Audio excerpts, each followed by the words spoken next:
Have you ever wanted to say something that no one else was prepared to say? Or you're hearing all these new buzzwords floating around and you don't know what they mean or how to use them in context. We are Corporate Underground, a collection of misfits, rebels, and people who see through a different lens, embarking on a new type of conversation. This is a dialogue outside the boardroom and the tea room, and there is no better time to start this conversation like now.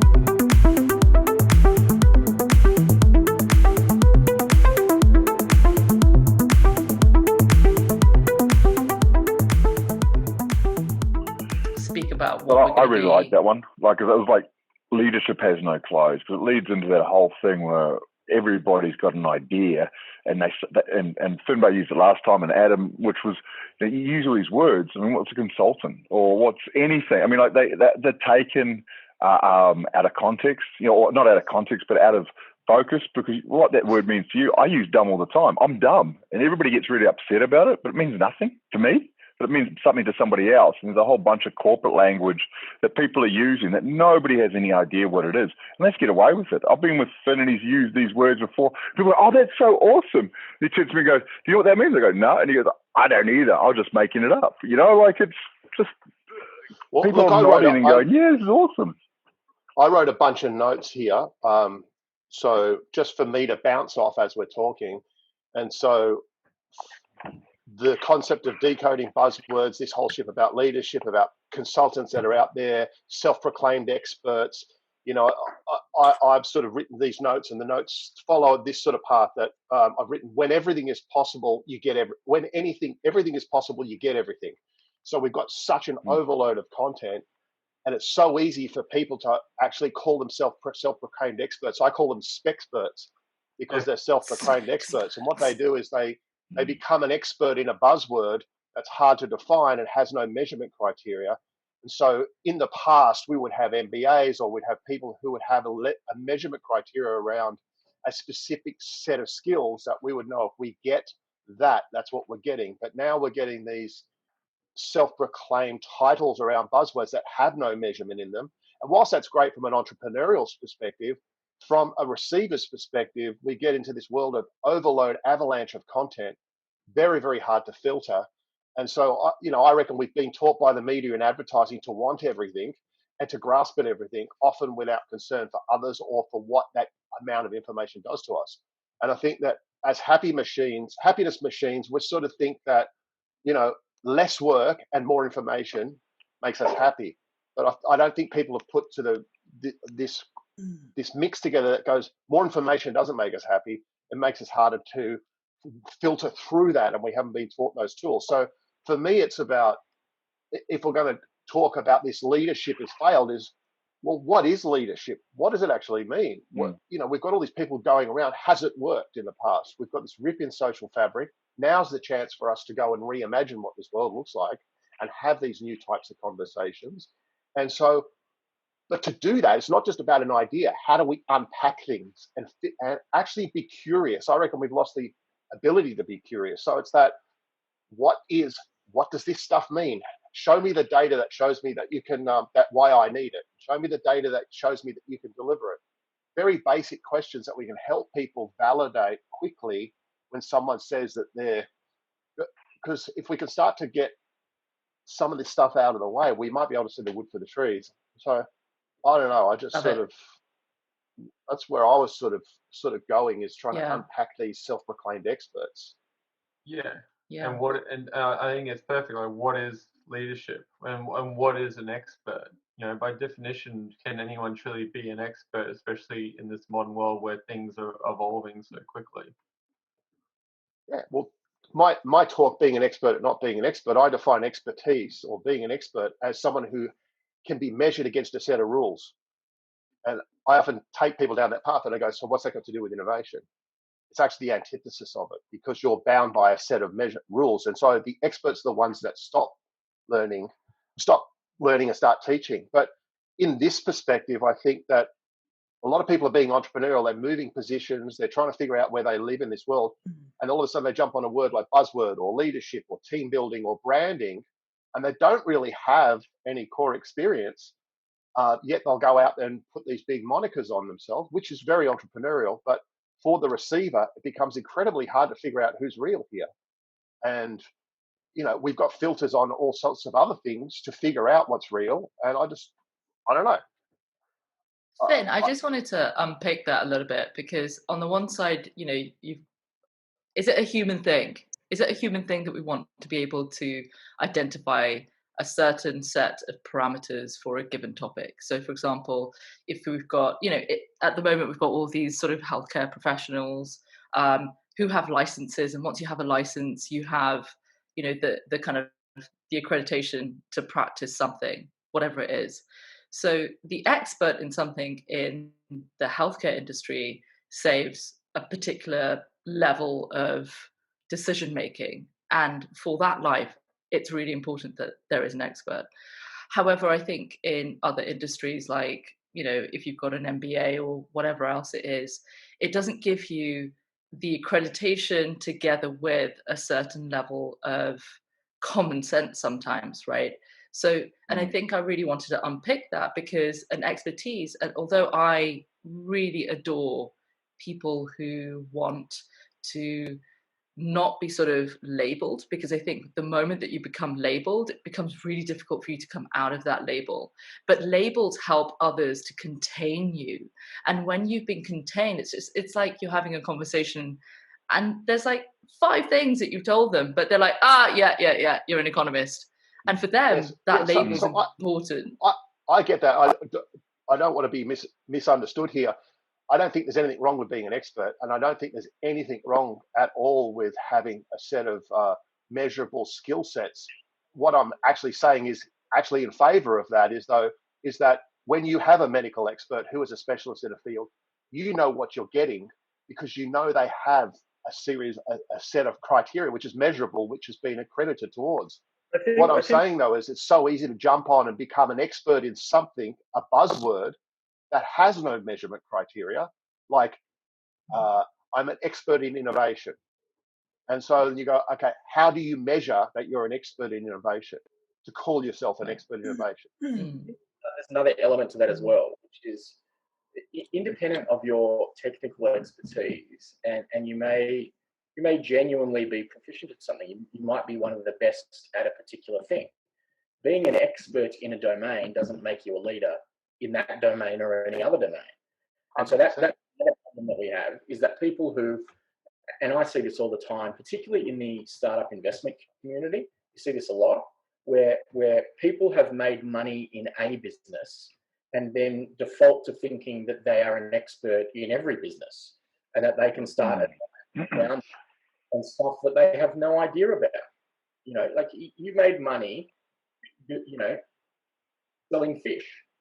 This dude is creating computer chips. They're fundamentally different businesses. There's very little that is connected. Now, that doesn't mean that people who are locked into only one area, but I think we often make the mistake that success once, sort of, you get this halo effect that you then become successful in everything and you're deserving of it. And Adam, that's a really good point in this discussion as well, because a lot of corporates that leave the corporate landscape in senior positions, what they do is they start these consulting businesses with the corporate mindset. It's like, oh, you know what? I was successful there, so I'm just going to copy and paste that in this business and I should be successful. And it doesn't work like that, because the consulting side of the business is more entrepreneurial. It's a very different model to actually just, leaving from where you left off. So, and I experienced that myself, leaving corporate thinking, oh, it's business as usual, but it wasn't. It was a really hard, it was an uphill battle, because I had to change my behavior. Well, I mean, that's the real distinction between leadership and management. And so, that's where we start talking about contextual leadership, and that being a leader in an environment of a large corporation where you have thousands of people that have to respond to you because you have a delegated authority by the board is very different to being an entrepreneur or being an activist or being, an influencer, although I fucking hate that word, where people choose to follow you. They don't follow you because they lose their job if they don't follow you. they actually choose to follow you. And that's a completely different kind of leadership. I think 100%. it's the same similarly when you get I'm sure you've had a tradie once come to your house and he was just useless. Okay, he was useless at returning phone calls and he was useless at managing time. But you know why he started up that little business? Is probably because he was the best tradie working at a company and he saw his boss charging $2.50 an hour and he was only making $30 an hour and he's like, dude, I can just do this on my own. I'm the best guy here. So that's the same concept when you get like a CFO or CMO or whatever, especially in marketing. They might be head of a marketing division of a company, and then they say, I'm going to start up my own company running a marketing agency. And it's just like, just because you were there doesn't mean you understand business, doesn't mean you understand how to be a leader, or even it's a totally different world that you're going into. And the other, Tony, you know what? Go ahead. So then there's a transitional point. Like, I mean, you get somebody who's really good at something and he's the best salesperson going. And that means he's a really good individual, a really person that goes out there and sells a lot. He becomes the person that manages all the salespeople. So those skills aren't transferable. So what happens is you get a guy who's really, really good and now he's really, really bad at what he does. But you never see them go back. So you never see a general manager go back to being a salesperson. So you get people that are constantly untrained, been really good at one thing, move to another in the same company and then failed. Leave that company with a title and move into that next company with the same title. And he might go through 3 or 4 of those roles before he's actually got enough skill to actually be good at that. When he gets good at that, he moves up again. So constantly you've got 80% of people in any role that are just crap at what they do. And they are there because they were good before. Yeah. Look, to be honest, in the space I'm in helping people uncover innovation, see through different lenses, what I find quite interesting is that the terminologies that people don't understand. Like, if my definition of creativity is a thought process that's new and novel, and my definition of innovation is the creation of something that has realized value for someone else. And so if that is a definition, whatever the definition is, I find a lot of people don't even know what that means, and they're running innovation teams in organizations, and they've come from sales and marketing, or they've come from somewhere else. And then the organization starts to think that the investment in innovation is a waste of money because it's a big risk.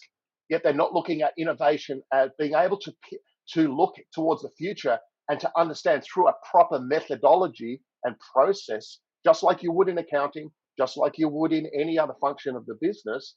Innovation isn't just ideas.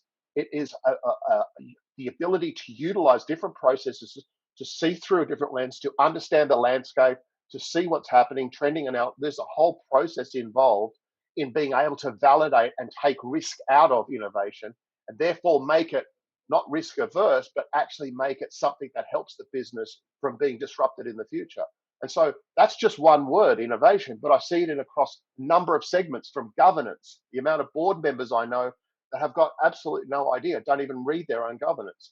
And it's proliferated across people who've been thrown into titles, that it's all a little bit confusing, or there's not enough definition. And then all of a sudden they're deemed as experts and leaders in a field that they really can't even explain what it is. And that's just my experience from being in this space and talking to so-called leaders. Do you think that innovation can truly happen, though, inside a company that you've been in for 10 years, or you need external influences to change that? Do you think that change can actually happen in that company? I think it comes down to the definition of innovation. Innovation can mean so many things. So first principle innovation might be very hard from inside a company, but lots of things can be innovated inside a company. Exactly. I don't think it's black and white. And also, and to Finn's point, Matt, I agree with that. I think that innovation doesn't happen with one person in an organization. It's the entire organization that needs to contribute to innovation. I think that this idea that, the CFO, the C-suite, or, somebody that's managing a business silo is not necessarily responsible for innovation. It needs to be collaborative. But you have to understand what it is to start. You can't just go innovation. Yeah. But I think, to Mary's point, I think that there's the distinction there, Mary, because I think there's a difference between fostering and creating and igniting some innovation within a part of an organization and having an innovative company. And I think what you said is correct if you're talking about an innovative company. That requires everybody to be pulling on that rope together, because if everybody's not dragging that business to the same direction, it won't work. But I think oftentimes in larger organizations in particular, or organizations in markets and industries that are getting a bit old and are getting a bit disrupted, you can sort of seed parts of your organization to try and do things a little bit differently, try and shake it up, learn a little bit, have a protected, fenced off area where people can make mistakes and it's okay, before you then bring it in as a safe product into the organization. Because, as you guys know, the vast majority of people are not like the people on this call. So we're all confident with change. We welcome change. We live with it every day. For a lot of people, change is about the scariest thing imaginable. And so if you walk into a large organization and say, hey, we're fucking changing everything, a lot of people will be very nervous, and you'll end up becoming more inefficient than people coming along for the ride. But to me, Adam, don't you think right at the moment? Don't you think that right at the moment there's a whole lot of change happening, and we can only cope with so much? I mean, right now we've got a massive game changer that's happening worldwide, and in the last 4 weeks, we've had IT CIOs and CEOs that have been trying to get something through for 10 years or been stopping it because it hasn't seemed as important, and saying the expense of it. And it's been changed in 3 weeks. You look at the environment that's just changing in front of our eyes because we've stepped out of it for a month. I mean, Tia, what do you, in the UK, what are you thinking is happening over there? I mean, like, you're really amongst it a lot more than in Australia here. You're mute. Mike. Sorry about that. What's really interesting for me is the gap between what we call the sort of parental guidance up to the age of 18 and then the sort of like free for all after that. It feels as if there's this huge gap between what we're educated to do when we're kids, under the guidance of parents, of course. But then there's this sort of assumption that the government is then going to take on that role of governance and parental responsibility over you when you leave, like, let's say at the age of 18. So you get to the age of 18, you go to university, and then, your parents are like, let me know if you need anything. But effectively, all the most important decisions that I make after 18, I don't have guidance with. How to vote, what kind of policies are important to me, how to be preventative towards my health. In terms of the COVID crisis, like, a lot of people do not know how to plug that gap. They don't know what to do. I find it really super interesting that people take for granted that we're scared of change. It blows my mind. Why? Because we haven't been taught these, I call them skills of the future, the ability to understand the value of change. If we all look back at our lives, and the most powerful things that have happened, that have transformed our lives, are when change has happened. Yet we seem to be scared of it because we haven't been taught the tools to harness it and utilize it properly. Exactly. And so rather than actually understanding change, we get scared of it and stop doing things, right? It's the same what happens with so many things. Thing is voting. Same with coronavirus. It's like, oh my God, I don't know about it, so I'm not going to make a decision.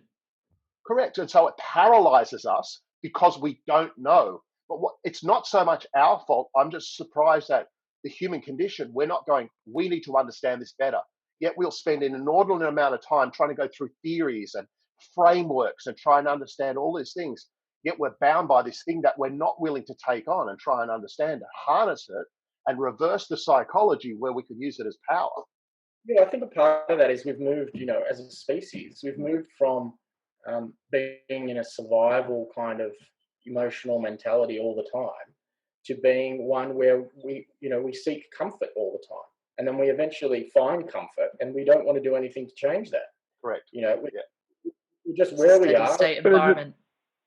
But it's the punishment of being wrong. That's the thing. I see so many people are punished now if they get it wrong for taking that opportunity or that chance. I'm going to say every person here has started their own business and they didn't really know what they were doing. They just put out their shingle and went, right, now I'm going to work it out and I'm going to get going. And they did another business and then they got involved in other businesses and it kept on going because there was success along the way. There was failure along the way. But you picked yourself and worked on. For the people that don't do it, most of the time it's because of the fear of the punishment. The reward's not great enough. I want to be look, the moment I start getting fat, you go, I don't want to be fat. No, but that biscuits taste nice, so I'm going to keep eating biscuits. You get bigger. The fear has to be worse for a lot of people to then make that change. Now, it shouldn't be that. I agree with you, nice Finn. Way to say it. But I think we have been programmed. Mary, we're happiness machines. We've been programmed to think that do what we say and you'll be happy. Don't buck against the machine. You'll be happy. Here is more toys to play with. Just be lazier. It's more technology optimizes your life and lets you do less, the better off you are. And don't think for yourself. But, please, for whatever you do not think for yourself. That's dangerous. Absolutely. Mary, you turn around and you go to your kids, good boy, really well done. Bad boy, you didn't do something I like. You know, we all do it. We've all been growing up in that. There's a few of us that goes, screw you. You know, I'm going to do this anyway. You tell me I can't do something. I'm going to do it harder. You know, but there's others of us, and I just look at my two boys. They're completely different. One needs all the praise that he can do because his confidence doesn't work at this point. The other one, don't care. I'll just eat you alive. And you see this going, and you need to work with that to make it happen. But sometimes you sort of go, am I doing too much of one thing for another, or what's going on? I mean, Tony, what are your thoughts? Well, I feel that there's never just one thing. This is the problem, is that we've got all these reasons is why it's so hard to be comfortable with change. Another reason that I learned during marketing is the psychology that people are just genuinely lazy in making decisions. So if a decision's already made for you, you'll often go with it. And this is proven in countries with donors. You know, how many people are donors in case of death? And the ones where you have to opt in for it is very low, and the ones where you have to opt out of it, everyone's like 80% of the population's a donor, but the ones who have to opt in to be a donor, it's like 5%. Default. So it's about that default. Yeah, once again, we naturally, and this works with marketing, you know, like you've got the 3 packages, and you've got the one that's bold and red in the middle, and then you've got the pro and that, and then it really only takes a really cheap person or a really person that loves the best everything to go for the others, where the rest of us just go for that comfortable middle of the road. So you've got the psychology of how we make our decisions. You've got the fear of making the wrong decision as well, which is why we all love reviews and we love getting discounts, because we feel like we've got a deal instead of actually just buying the wrong product, even though they gave us 5% off. Like, there's all of this that's actually making it. That's why I say, like, whenever something goes wrong, it's never because of one thing. There might be one big thing, but there's always 15 other things that just added to that snowball. I think there's one other thing. Sorry, go on, Sarah. I call this the law of the averages. It's almost as if at school what we've learned is take the entire class, average the result. That's the pass mark. That's all you need to get to, right? It's like, you know, as long as you've got the pass mark, you don't need to worry about things. And that's not, you know, what really leads us to go beyond that pass mark. What leads us is knowing what the best that anyone has ever achieved was, and then to go beyond that, right? So the moment that we were doing like 6-minute miles, nobody ever believed that we could go faster than a 6-minute mile until we had a 4-minute mile. And that's the kind of like the chasm that we've got to overcome or pass. But I think so, I was going to say that I think there's this additional contributing kind of human mythology that sort of has us believe that there will be and I've actually had this argument with a couple of former heads of state, because there's this belief that a superhero is going to come and save the day. There's always somebody who is going to come, no matter how bad the problem is, somebody will ride in and save us, right? And it's not for us necessarily to fix our own problems. You know, the hero will emerge. It used to be when I was growing up, it was the Lone Ranger or the white friggin' horse, and then it was the superheroes, their case. You know, and then it became entrepreneurs, Bill Gates and Mark Zuckerberg and Musk. There's always going to be somebody who's going to come and fix everything, you know? And what that does is it, you know, to your point earlier, Tone, one of my favorite quotes is the Hunter S. Thompson quote. He who procrastinates in his choosing will inevitably have his choice made for him by circumstance. And it's that kind of thing, you know, you just wait long enough, you sit long enough, and somebody else will come and solve it for you. That choice will be taken. Silence is a response, right? Yeah. You know? And it takes away from us owning our own decisions and our own direction. And but I'll go the opposite of that. I'll go the opposite of that. Every decision I haven't made has actually worked out against me. Pretty much, if I decide not to do something, I've been bitten in the ass by that 6 months later, because your point was people make that decision. Most people don't make the decision for you. Even your mother, who loves you more than anybody else, is going to turn around and go, well, where am I going to have Christmas? I will have it at my place because I don't have to travel and do all these things. There's always a weight to look after their best interest. And that's my mum, right? So when you go into business or you go in relationships, there are times, and I've been lucky that you get collaborators to be able to work, that people actually look after me more than I look after them. And then it works beautifully. But they're rare. They are super rare. The longer I leave something and don't want to get involved and leave the decision to somebody else, whether it's I'm not going to pay a fine, I'm not going to get involved in an argument, they'll make a decision based what's best for them. Now that's the change we've got to look at. Totally, Matty, because that's our entire culture is about me, not we. That's what you're talking about is community, and that's the one thing we lack a lot of all over the world, because we're not taught to create communities. We're taught to focus on ourselves. That's part of the whole leadership issue. Individual. There's this context that's missing, that, we talk about leaders, but leaders require followers, right? Without followers, there are no leaders. That stands to reason, right? Yeah, but tribe changes, right?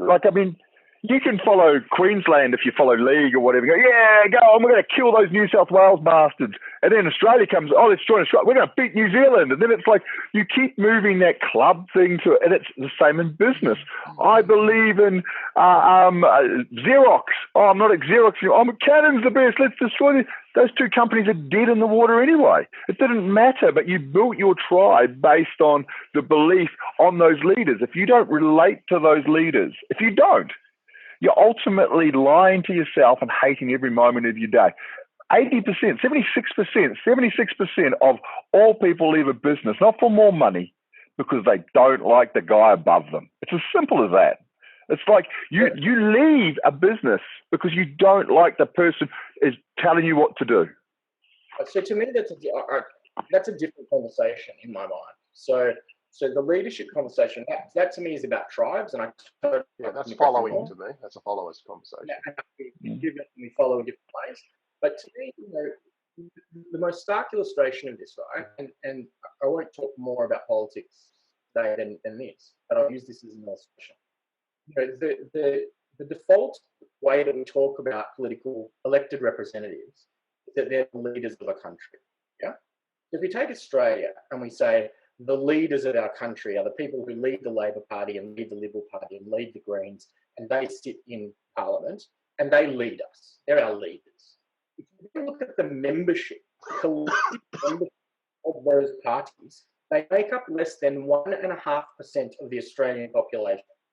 So on what basis, a group of people cannot get 98.5% of people to agree with them or support them, claim to be our leaders? We have this linguistically, we have this problem in being able to understand what leadership is by virtue of role and title, and what leadership is by virtue of action and followership. And they're completely separate things, but we just bundle them all together because it's convenient to. So I agree. I think for me, there's so many people touting as being leaders, call them experts leaders, on places like LinkedIn. It's a great platform to showcase and call yourself, I'm a leader in this, I'm a leader in that. What we're trying to do here is, for the viewers, is unpack this and start to sort of be curious. When we talk about this default state, I don't think it's a big shift for people to move from a default state. It's about starting to get curious again. It's an innate ability in us to be able to start to question things. It's like, where is the data that tells me I need this? And secondly, how can I understand the evidence that by following this, I'm going to get what I need? So that's, to me, is from a receiver's perspective, is a way to start filtering this barrage of consultants and people that are coming up, new instant leaders that have come out of corporate space and now saying they're leaders in transformation, or words that really don't have a core measurement criteria around, well, what does transformation mean? It's completely different to each individual party. So it's about how do as the listener start to go, okay, we get it. There's all this stuff going on and we're having a great conversation. What are the tools that we can do to start to filter this stuff and empower us to start to not be courageous, but just be curious? How do we invoke that so we can actually start to unpack this stuff, figure out where our life value is? We have a rip in this social fabric right now, which allows an opportunity for us to reimagine what our value proposition is. And so the more we talk about stuff, and stuff being technical explanations of things, often the further we get away from understanding what our value is. So it's that if we can unpack it back to the core, where is the value? What do I feel? What tribe do I belong to anymore? How do I play a part in that? Why do I want to follow these people? Can I ask a question? Because I couldn't agree with that. I'd love to hear everybody's perspective about just a nuanced part of what you just said. So you talk about our values. We don't, we've lost what our values is. There's an opportunity to recreate and reshape our values. Do you think these days that there is such a thing as a macro collective hour? Or are we in such tribal states now that it's the reason it's difficult for countries to adopt macro values positions is because they're so tribally splintered that the macro hour just doesn't exist. It can't exist anymore. Well, I just think we've been taught by media to not exist. The whole point of you turn on anything and there's people arguing, screaming, fighting.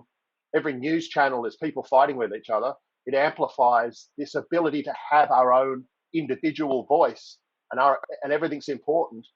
It becomes very hard, in my view, to have a macro. But I'd like to hear what everyone else thinks. Yeah, can I just add to that, Finn? But I think it's one step before that. I actually think that before curiosity can actually take place, we have to be consciously aware that something is not right. That's actually, from my standpoint, the starting point. It's actually being able to ask ourselves those big questions and challenge our own paradigm, challenge the status quo, and that should be the starting point. The starting point can't be about, because most people don't even, this is what's really crazy. Most people associate creativity and imagination with creative people, a la yourself, musicians or artists or designers. That's what most people connect with, creativity and imagination. So I think that before that step requires this notion that, hang on a minute, like, is this right? Is this normal? Yeah. It's fascinating to me because being curious is a constant state. And it helps identify whether I'm right or wrong. Yeah, but the thing is, Finn, that most people are on the hamster wheel, and they're going around and around and around. They're not even realizing that, that there's something wrong or right or good or bad or creative or not. So it's this constant, need, instant gratification. I have to have more, because if I have more, then I can have this and I can do this. So we're in this state of doing, not being. Big difference. So curiosity is a state of being, constantly aware that you are being me. I'm being in the moment. I'm being. It's not a doing. And I'm questioning things. Which helps me understand whether it's right or not. Exactly. Challenge the paradigm. I think that's a big one. And we haven't been trained to do that. We've been trained to be compliant and obedient. That's what we've been trained. Every kid is curious. And we get... No, I was just going to say... Sorry. Yeah, I was just going to say, it's not about trained. We're naturally curious. We're naturally, as children, wanting to get out there. And it's slowly taken out of us, or we allow it to taken out of us, either through structure of schooling, which says, hey, socialized out of us. We've got to make workers, right? We've got to get these guys to do this, and let's take the leadership out of them. I mean, your point, AJ, about, politicians, it's red or it's blue. It's always red or it's blue. And now there's a bit of green. But I mean, like, what? And then it's like this leader and this leader, because people get dumbed down to it's this guy or this guy. Those guys don't run the. Who's the small businessman leader? Who runs the transport? He's got a $10 billion going along. He's paid $500,000 a year of my money, and I don't even know his name. That's my fault. But it's dumbed down to a point where it just becomes irrelevant. Oh, you don't need to worry about this. We'll look after it. If I did that in my business, it'd be gone. It'd be gone. If I did that with my kids, oh, well, I don't know. They'll be okay. So why does that happen? And where does that go from? I mean, like that creative ability that ability to go, I want to do this. I looked at a piece of paper a couple of days ago, and it was the 10 things I wanted to do as a 10-year-old. I've done 9 of them. I've got one thing left to do. What were your 10 things? Right? Because every day I wake up and my one goal is to remember to be a 12-year-old. What would I do if I was 12? That makes me happy. If I have to think what I have to do as a 40, I mean, bills, this, that. That's not leadership. Leadership comes from love. Love, the love of doing what you're doing, not the crap you got to go through.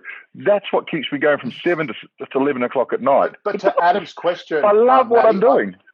To Adam's question, for me, like this whole, we have a macro communal sort of understanding? And I just think that we're so hooked on entertainment media, and the media is always amplifying argumentative viewpoints that it's very, very hard to come as a collective. I don't know, Adam, if we can have a macro viewpoint on something. I don't know. But we obviously have on coronavirus, but, you know.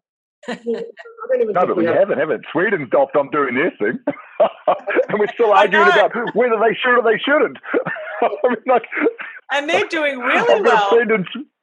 I've got a friend in Sweden. He said all the expats are there, and they turn around and go, we're inside. And all the Swedish people are going, bugger it, we trust people, we know what's going on. But do you think it's like a Viking thing where they turn around and go, well, when everybody was 50 and it got a bit wintry and we couldn't have any food, they just went off and died? You know, the whole Logan's Run kind of system. I mean, and we're like, we've got to hold on to everybody. I find it fascinating how we all seem to want inclusivity, but we want to showcase all our own individuality and exclusivity. Everyone's on social media showing off, this is me and this is me and that. And then we talk about coming together. It's sort of an interesting paradox, you know? Yeah. I think it's even beyond that, Finn. I mean, it goes beyond that because it, you know, and Corona has actually been a really good indication of kind of where we sit. And there is a difference between, you know, the UK and the US and Australia and other places in this regard. We can allow others to make decisions for us. Now, when it comes to a virus, where none of us really, the vast majority, do not understand the science, do not understand the danger, etc., you hope that you default to experts. So I would say in Australia, I have a lot of negative things to say about the government. I say them very often. But when it comes to this virus, I think by and large, the government has done a very good job, which is why we're doing much better than most other places. But interestingly, the reason they have done a good job is because for the first time in my living memory, they actually listened to experts as opposed to prosecuted an ideology that said, we know best, listen to us, this is our view of the world. It's not about a view of the world when it comes down to this stuff. It's about listening to science, right? And so you actually have to, if you follow the train that says, let's always get the best people to make the decisions that they are directly relevant in, you'll get better outcomes. But the other thing that becomes really interesting is what if, let's just play it like a hypothetical. What if all of the politicians said, you're in lockdown, and all of us said, nah, fuck it, we're going out? What authority would they have to stop us, really? What would they have done? Would they have thrown us in jail? Would they have put military on the street? What seriously would have happened? But we're conditioned to just do what we're told. Now, in this instance, but that's what we do. We do what we're told. So the question is, when you have people who have leadership by title as opposed to leadership by expertise or leadership that has been earned, they have an opportunity, and Donald Trump is probably the best example of this,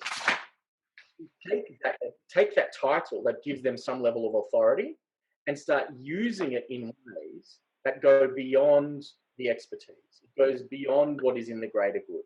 It goes beyond what most people want, and they do it because most people will just listen. That's just what we do. I think that has a lot to do with every leader, despite what we are supposed to think, is only held back by fear. So a leader's biggest fear is to not be viewed as a leader. So you get a moron leader who will just take that title and then think they have the ability to say anything, as if they think everyone's looking to me. I can't ask someone else's advice because that'll make me look weak. So I'm just going to say what I think is right. Where a real leader hasn't got that fear. They'll have different fears, but they haven't got that fear of looking weak by asking for help or delegating or getting other people involved. And that's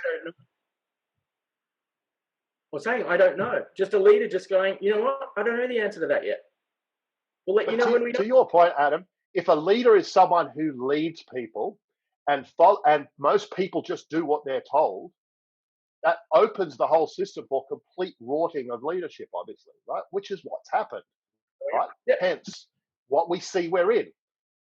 The point I think that we're sort of all resonating with here is by looking at some of these traits, being curious, being able to sort of understand when we're being able to start to challenge things and not take for granted that this will make me happy because I'll just do what I'm told.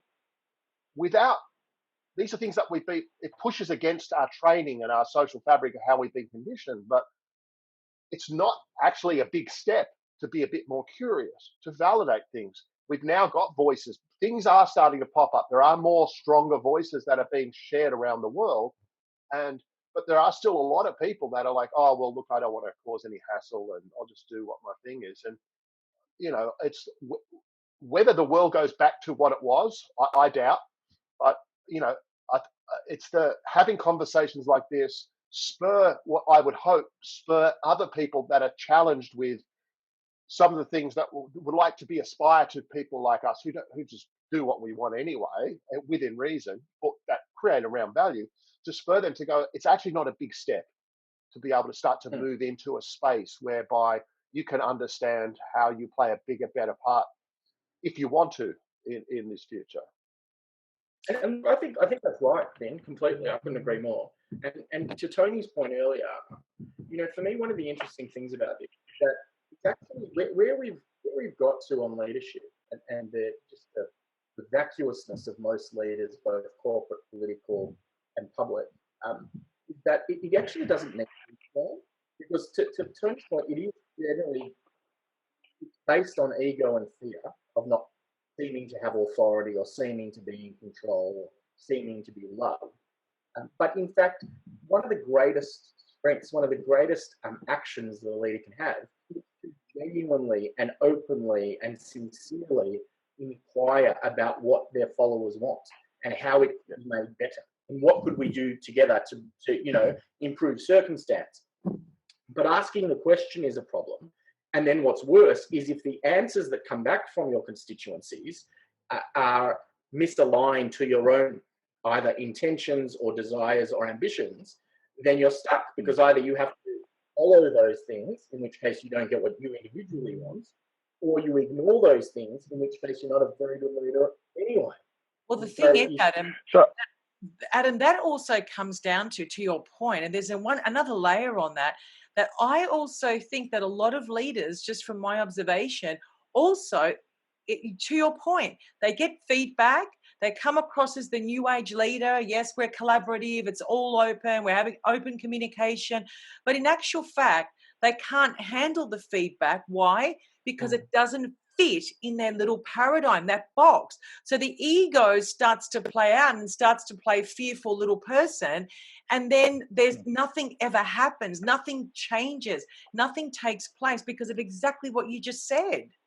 The ability to understand the artifacts coming back, the conversations, and to synthesize those together into still a viewpoint that you might want to have allows a more finely tuned delivery of execution of something, because you've got a greater understanding. But that requires maturity, Finn. Of course, but when your fear is driven from misalignment, that you won't listen, so you better not ask the question, you isolate yourself as a leader from the people that you're supposed to be leading. But again, it comes down to not self-preservation, but the point that comes through is I've heard everybody saying, we're not going to go back to how it was. Why not? I mean, I don't want it to go back, sure, but you've got big oil, you've got big coal, you've got all these guys that have run a playbook for years that has worked for them, and we've had a break for 40 days. Those guys are going to be working. Other people, other lobby groups are going to be working to what they want it to go back to, how they want it to go. And up until now, we've played along with that. You think how long it took smoking to change, to take that, for people to go, smoking's bad. People still smoke.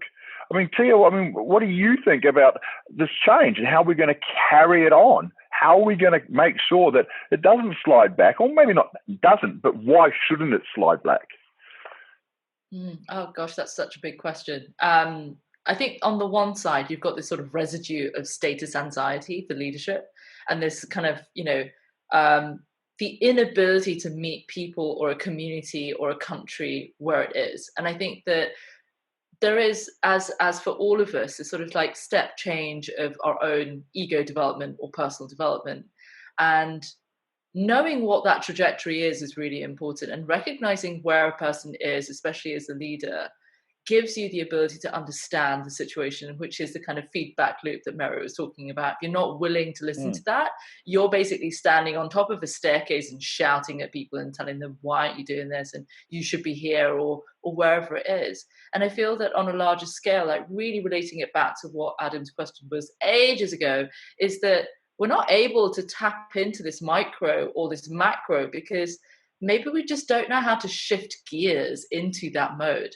This is the first time in my living history that an issue that is global has become an individual's issue, right? Something so global, something so differentiated as an issue for someone else, right? It's normally like, oh, I remember when I was a kid, there were these little posters and TV ads about kids in Rwanda or places in India that had villages that had children that didn't have any money. But it's a very different thing when it's on your doorstep. And I remember, an incredible minister from Bhutan that came over to the UK, and he said, for all this time, I've always revered that the UK had this global might, and I was yet very surprised that there was this little pouch in the aeroplane that was to give children in the UK money for food because they couldn't afford it for their lunches.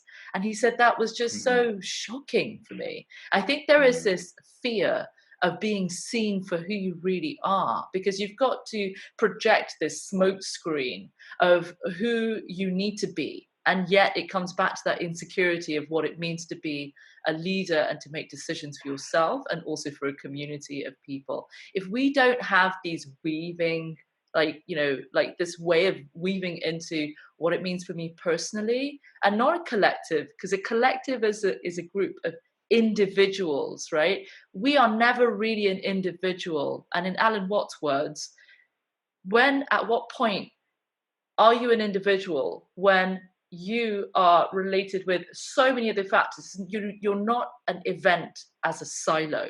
As a human being, you're not an event that start date and an end date, right? You had your mother that was pregnant. Well, is that when you started? And so, even in society, we don't really have these start dates and end dates.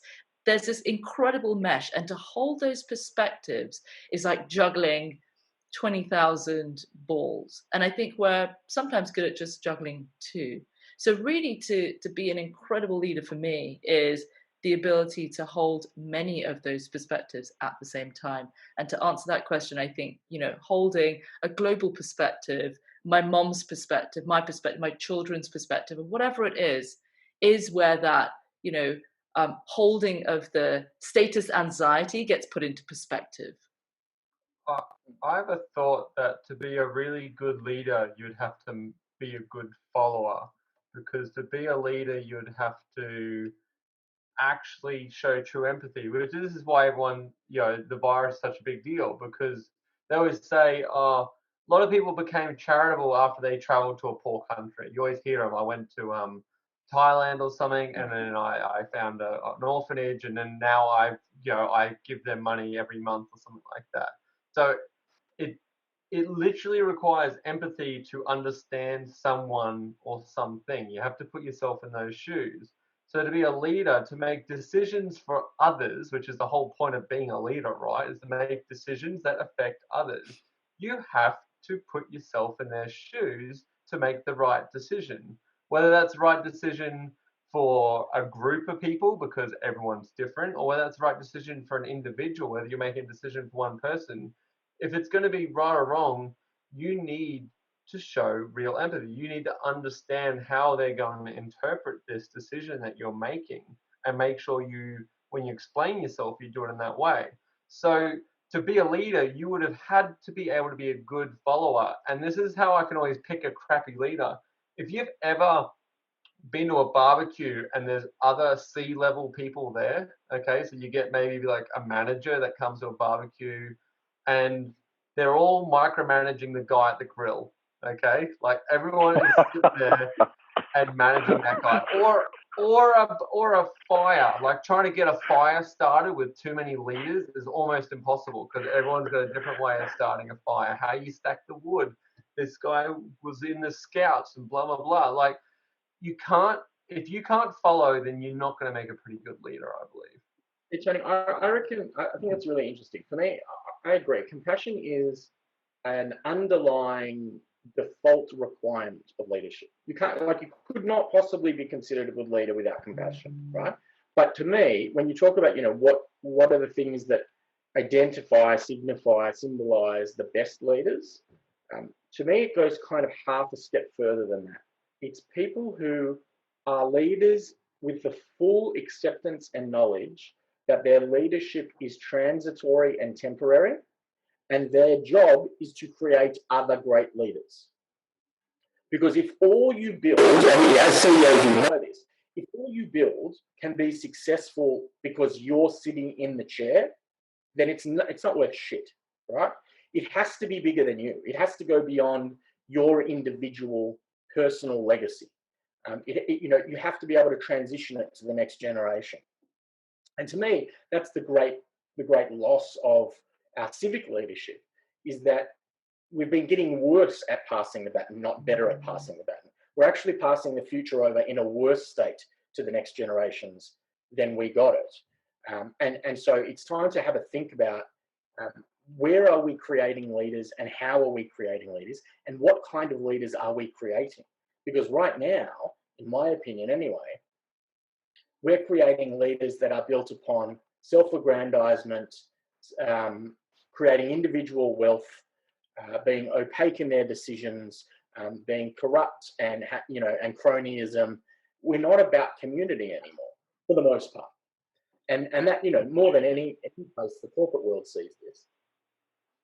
So to see organizations, to me, the most fundamental thing in the corporate space of this entire pandemic and the way leadership can be looked at is Qantas. So Qantas takes $715 million of taxpayer-funded money and then sacks 60,000 people, right? Or 60-something% of its workforce disappear just after taking our money. And then 3 weeks after that number of people lose their jobs, they then ask for another handout, when they've just had a $3 billion profit the year before. And so there's a point at which, as leaders in the community, you have to go, we're actually better off than most. It's going to be tough. People aren't traveling. It's going to have a massive hit to our business. But if I'm going to go to government and I'm going to ask for taxpayer-funded money, I'm going to do it to make sure that not one person loses their job, if that's possible. And if it's not possible, we limit those job losses. But AJ, I mean, look, that's playbook though. I mean, they did it with the banks before, where they turned around and said, "Here's all this money. Oh, we haven't lost it." Nobody went to jail. Nothing happened. Same thing happened in Iceland. It will never happen in Iceland because there was a punishment for the crime. There was no punishment for the crime, and that's what I'm saying about everybody's turning around and saying, "Oh, we're not going to go back." Why not? It didn't happen in the GFC. It didn't happen in the tech wreck. We've had big things happen before. I take Tia's point. This is happening to you. This is happening to me. This is happening to us. And you look at that with the fires. I flew from Sydney to Melbourne about 6 weeks before I really knew what fires were. And there was fire basically the entire way, or smoke the entire way. I got there. 3 weeks later, I couldn't see Melbourne. And then everybody's going, oh, those fires must be bad. It's been burning for 6 weeks. And like, we had focused on what we were focusing on. That was goodbye leadership. Now, all of a sudden, our leadership's doing okay. What? Because they're copying what's happening 5 weeks ahead?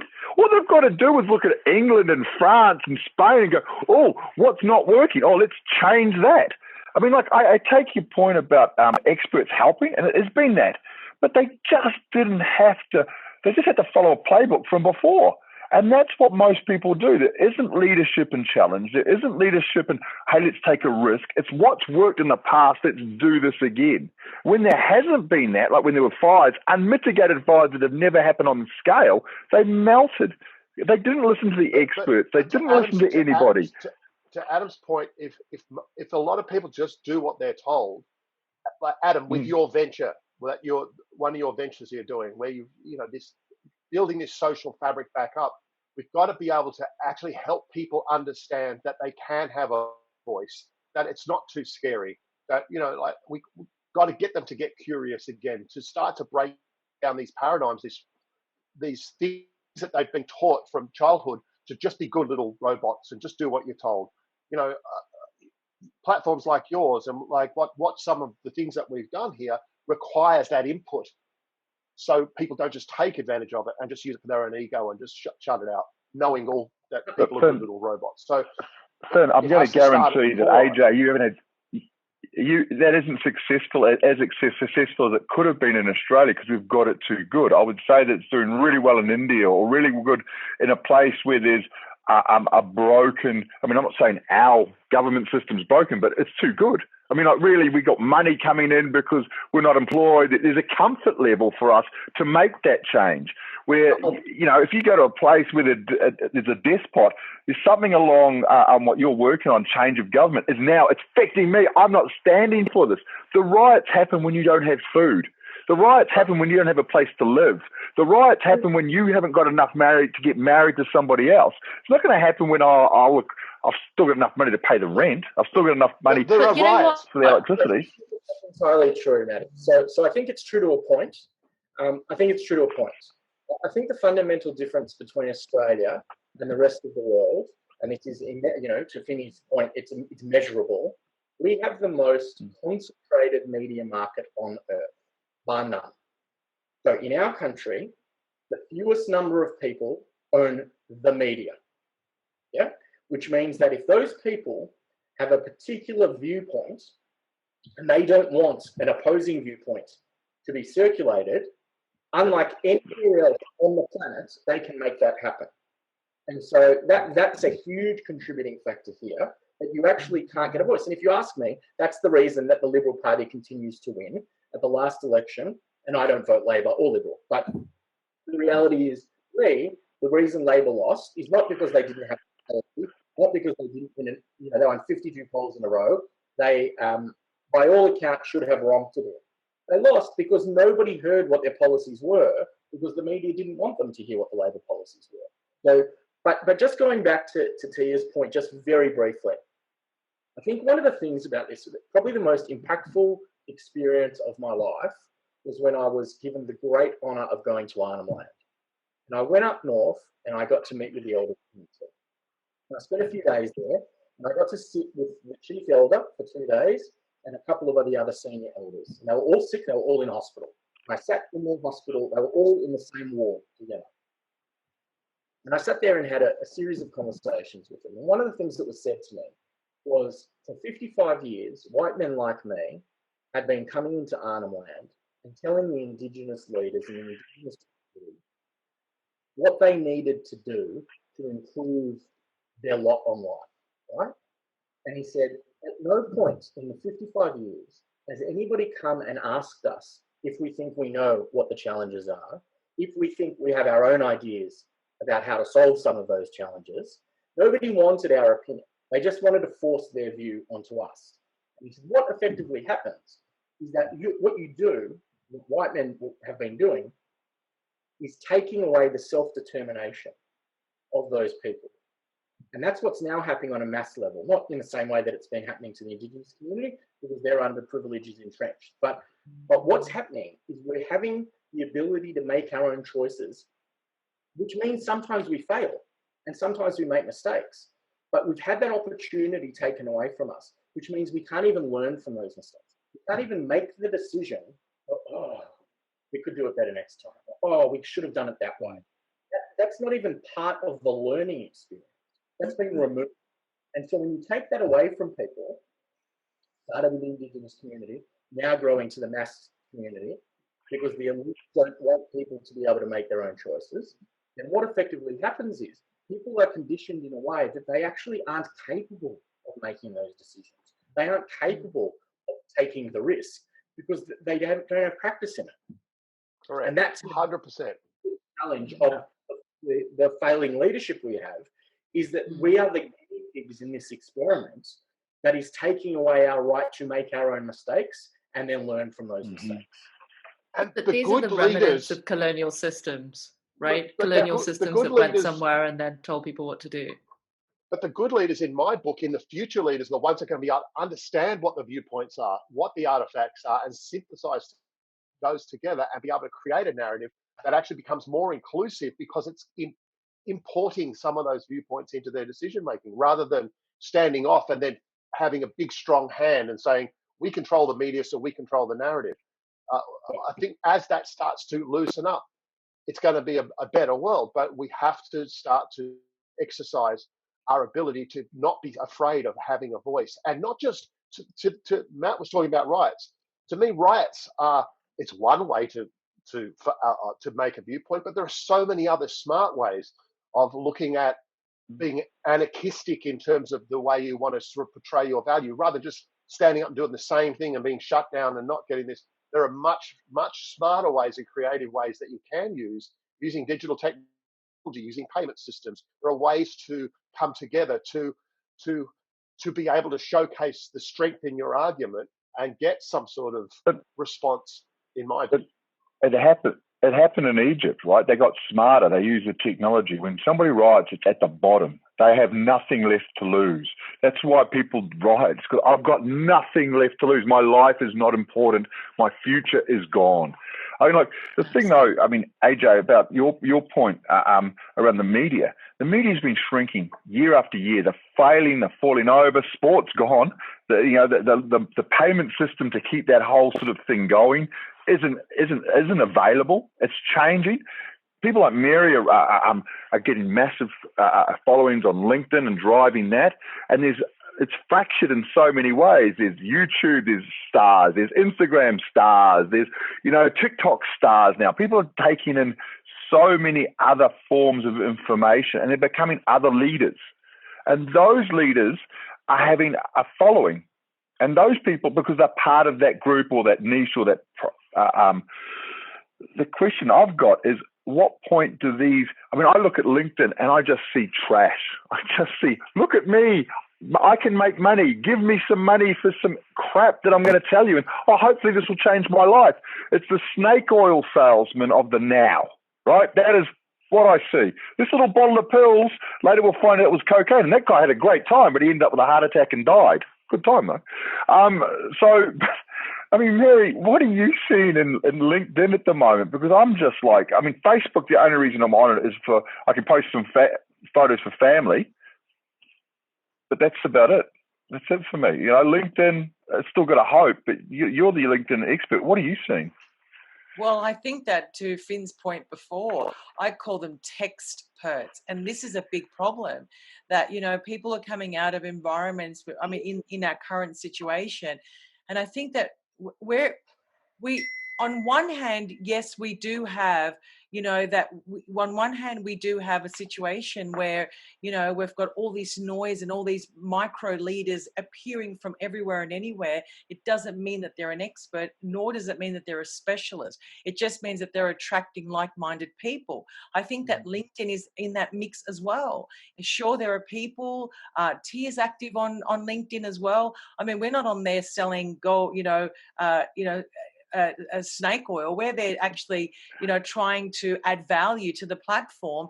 And, and I think that, I speak for myself, but it really is about just owning my lane and just sticking to that story constantly over and over again, or different aspects of it.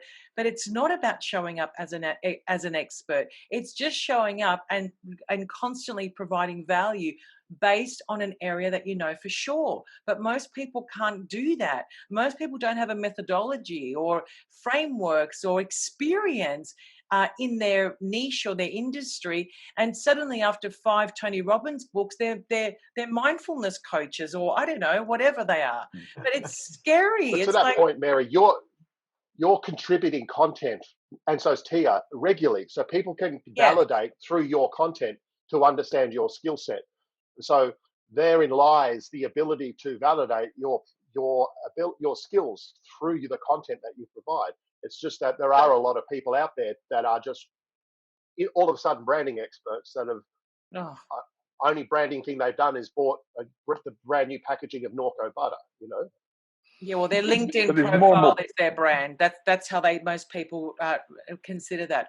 But guys, just to let you guys, it's nearly 3:30, so we sort of need to wrap up. Let's just sort of final notes. Yeah, can we just do a quick whip around? Best and worst leaders from everybody. Who's your best, who's your worst? What was that? Sorry, Adam. Sorry, AJ, I missed that. Who's your best leader? Who's your worst leader? Oh my God. Oh, that's a great question. My best leader. My best leader is my wife, my partner. she has to deal with me. She has to deal with the children. We're in lockdown at the moment, and mate, what she's doing is just amazing, keeping us all entertained and sane. And without that, mate, there would be, there'd be people on the street being shot. So my partner is my best leader. She's like, I'm the head of the family. I'm the head of the family. She's the neck, mate. I don't look at anything without her pointing me in the right direction. Who's your worst leader, mate? Matt. Me, myself. Oh, mate, look, I mean, the thing for me, would probably be myself. I can inspire, but I let myself down. I'll never let anybody else down, but I sometimes can't lead myself. Everybody else? Ian? I don't know. I don't think, like observing leadership right now, that there are like tons of examples that really do come up for really good leadership. And I think that's something that shocks me. But I do have, people in my life that really do surprise me. And I think the ex-Prime Minister of Bhutan, Tring Tobgay, was phenomenal. I remember meeting him for the first time and thinking, wow, I have never in my life met anybody like him. Super intelligent, incredibly compassionate, knew exactly how everybody was feeling. And I suppose it's something to do with the meditation that they do in the morning. Like the whole parliament does like an hour of meditation before they begin. Wow. And, I loved the quote from Mahatma Gandhi, which is maybe less known. Today's going to be a really busy day. So instead of 1 hour of meditation, we're going to do 2. Because I think it's, I think a lot of people sort of equate good leadership to being relaxed and meditation to being relaxed. But I equate really good leadership to a kind of collective communal intelligence, tapping into something of the wider self. And the moment that you can tap into that, and I think Carl Jung speaks about this kind of universal mind, the less we're into our own situation, we can contextualize what's happening in our lives. In terms of an awful moment in leadership history, I think, is when decisions were made, I think, from the US government that just really shocked me with regards to some of the information that had been shared, but also that information could directly contribute to the number of deaths. Bad leadership. Ian, Tony, Aaron? I'm so different. Sorry, So I don't really have any leaders that I look up to, except the definition of a leader I do look up to is someone who doesn't call himself a leader, but is actually leads without being a leader. So I like people who have a vision and go towards that vision and are driven by that aspiration, and then naturally through the symbiosis of that vision and that passion drive other people who want to be part of that same vision as well. So, but I don't have a name for that person. I just love coming into, I meet lots of them.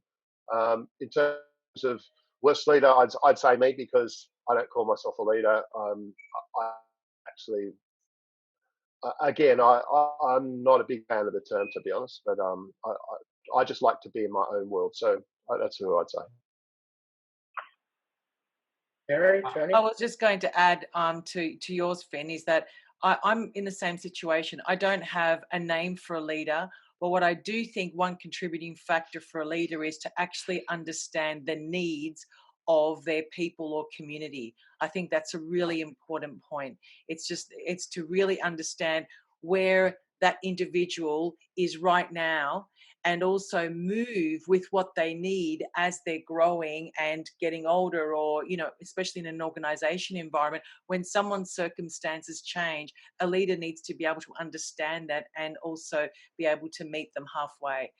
In terms of a worse leader, I think that in my corporate life, the managing director of the company I work for was probably by far the worst leader I've ever experienced in my entire career till this date.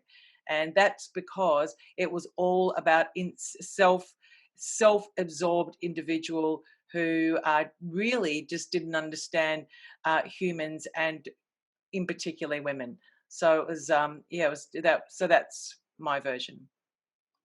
I am so, I don't follow politics, so I can't ever look to politics because I know nothing about what's really going on. Other than the only one I kind of have ever seen a few things would be the New Zealand Prime Minister. She just keeps making things that I like, but I don't really know enough to say that I think that she's a great leader. I think what I think a good leader is someone that adapts quickly and cares more about their followers than themselves. And I've met, and I think there's about hundreds of thousands of great leaders that have just popped up after all this virus. Like you look at any, like in my town here, the local cafe, I mean, they shut down having diners long before anyone told them to, they put on all their people and put them on a roster so they would have less people. They set up stuff so long before, and they've looked after every employee and kept everyone employed. Just everyone had to go down to part-time. Like these people that are putting everyone else before themselves is what makes a good leader. The old saying of, captain going down the ship, like that just doesn't happen anymore, and I feel like a lot of small business leaders is what a lot of people could learn from in that situation. So, and a bad leader, I mean, throw a rock out the window and you'll hit one. So I can't think of. Adam? Yeah. I'm not sure. A little bit like you. I think it's hard these days to find really amazing leaders. I think, like all of you, you spot really great people around the place doing amazing things. Jan Owen is one that kind of pops into my mind as every time I come across her and see her and speak to her, I'm just blown away by all of the qualities that you've been talking about. Selfless, listens, compassionate, decisive, but collaborative, thoughtful. But there are tons. I mean, Jacinda Ardern is an amazing one, Tony, as you alluded to. In the corporate space, it's hard. I think it's really hard to find great leaders there. I think probably one which will sound a little bit sort of naff and superficial, but I think Oprah Winfrey is an extraordinary leader. And yes, it comes with a lot of money in the bank, but has always been about the lifting of others. And I think that's really commendable. And it's always been, it's been about her, but it's not been about her, which I think is pretty special. And yeah, I mean, Donald Trump, by a million miles in my political experience, is the worst leader I've ever seen. AJ, I'm going to say something very controversial. I think he's a great leader for what his market is. He leads his people. I think he's the worst leader going for everybody else, but for his market, he leads his guys. He tells them what they want to do. They follow him. He feeds it into it. All he knows he needs 30% because most people aren't going to turn up to vote, and he targets that and he leads them to where he wants them to go. Is that a good leader? Probably not in my book, but as a leader of people, mate, there's not many people who can get away with what he does. I'm telling you, it's like... I couldn't disagree with you more, Matty. I just could not disagree with you more. Hey, we have like intravenous bleach. Hey. I must He's helping Darwin, mate. You know, who was the guy that infiltrated the CIA He had shears and bleach. Who was the guy that infiltrated this, released all the CIA documents? I forgot his name. It's just mental blank. Snowden. Sorry? Yeah. Snowden. So to me, Snowden's amazing. Like, believes in something, goes and does it, selfless. He's a leader without being a leader, right? So he's got people that to me, that's really interesting how someone will self-sacrifice for a belief system like that. Yeah. So Julian Assange, same thing, but his media coverage has been absolutely atrocious and they've torn him apart. But he did the same thing, if not greater, and did it first. You know, there's a leader, but or is he? Is he self-servicing? I used to love Assange. Now lukewarm on Assange. I don't think he should be treated the way that he's been treated. I don't think he should be locked in a cage. I don't think he should be extradited. But agreed. But I don't think he and Snowden are the same. No, yeah. Just to summarize all of that, I think it's got less to do with leadership and actually got to do more with following. I think Snowden would make a good follower because, you know, evil prevails when good fail to act. So every time you don't pick the right leader, that's why we get bad leaders. So it's down to all of us to make the right decision. And to not just go with it would be weird to step out of line right now. And that's how bad things happen. Evil always prevails when good fails to act. Well said, Tony. Beautiful. Anyway, I just want to touch on just to answer Maddie's thing about Trump, because I think it's important.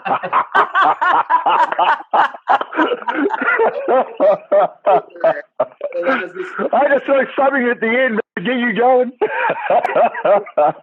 You nearly got through it, Matt. Hang on. Now the idea that positive leadership is someone who puts their own. We cannot allow that. We cannot allow that to stand. So if you want to argue he's a good marketer, I can live with that. If you want to argue he's a good salesman, I can live with that. If you want to argue he's a good leader, I can live with that. But I idea that he's a good leader. You're funny. Oh, well, that was a bit of fun. Okay, that was good.